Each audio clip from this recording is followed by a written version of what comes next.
Today's video is going to look at how the Sandia Mountain Natural History Center was built to be totally independent of fossil fuels, off-grid, and good for the environment. Interspersed with that, we're going to take a fun look at ways that you can help the environment as well. So stay tuned. Solar electricity is one of the most important things that we do here at the Sandia Mountain Natural History Center to help the environment. Solar electricity doesn't create any pollution. You have to think of it like this. When you're at home, every time you turn on a light switch, you're calling for electricity. And in New Mexico, electricity is mostly produced by burning fossil fuels. So every time you hit that switch, you're burning a tiny little bit of fossil fuels. And off of that burn, there's always going to be a little bit of pollution. Solar electricity eliminates all that pollution. All the solar electricity that we produce here at the Sandia Mountain Natural History Center is stored in these batteries. We can go 3 to 5 days without any sunshine. That's pretty good, especially when you live in a state like New Mexico that has 300 days of sunshine. Now here's a bright idea. If everybody in the country switched one light bulb in their house to one of these LED lights, it would be the equivalent of taking 1 million cars off the road.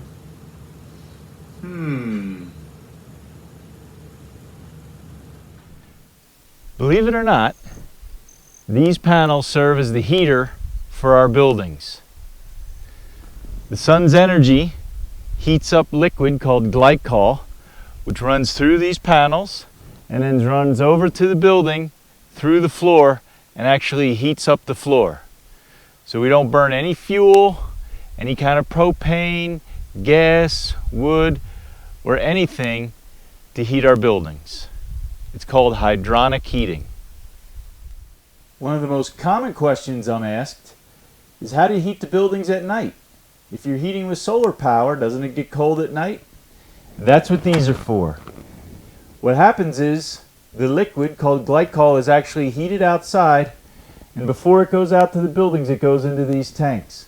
These tanks are super insulated, and they actually work as what we call thermal batteries. So that hot liquid stays hot all night and can run through the buildings and keep the buildings warmed at night. In the winter, consider covering up with a blanket. In the summer, maybe use a fan.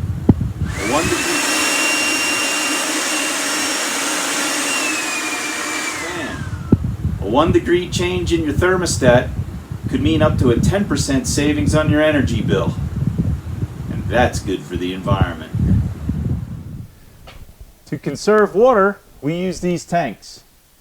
1 inch of rain falling on our roofs will fill this tank. It's about 580 gallons of water, and is enough water to help us water the landscaping around our buildings for most of the year. Watering during the day is never a good idea, because by the time the water hits the grass and does any good, it's going to evaporate. What are you doing? It's the middle of the day!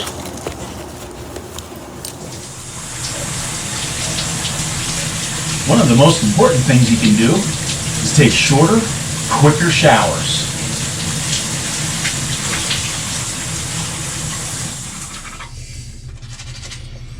Turning off the water while you're brushing your teeth can save hundreds of gallons a year. Even our trash cans here at the Sandia Mountain Natural History Center have the environment in mind. First of all, they're animal friendly, so things like raccoons and bears can't get into them. Once those animals get used to human food, it becomes a big problem and often leads to their demise. We also have a side for trash and a side for recycling. It's our hope that the recycling side gets used a lot more. But people often think that recycling is the end-all be-all. But remember, the saying goes, reduce, reuse, then recycle. So first we should think about reducing the amount of trash and all that we produce. So instead of something like a Lunchable, buying ham, crackers, and cheese separately could all go into one bag and save the container of a Lunchable, for example. Reusing, we recycle a lot of water bottles, but I think it would probably be better if people bought one water bottle and continually filled it. And finally, then, it is recycle. When we can't do anything else with it, if we buy products that are in packaging that can be recycled, that's better for the environment. One great thing you can do for the environment is stop using these bags. There's not much funny about these bags. They say they're recyclable, but they're really hard to recycle because they get caught up in the machines. They take about 10 to 100 years to break down, and when they do break down, they only turn into small, tiny little pieces of plastic which eventually wind up in our waterways and our oceans. The best thing to do is to not use them and start using one of these. A reusable bag that'll last you years, and cut down on the use of these plastic bags. Who is that? That, my dear, was Enviroman.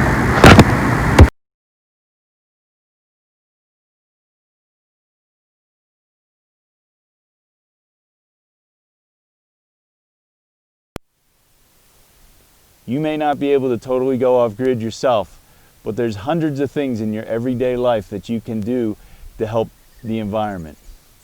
Think about them each time you're brushing your teeth or using water or electricity. All those little things, if we can just reduce our use a little bit, we can do a lot to help save the environment. Coming soon, we'll have a video on the impact of climate change in New Mexico, one of the main reasons why we need to protect our environment.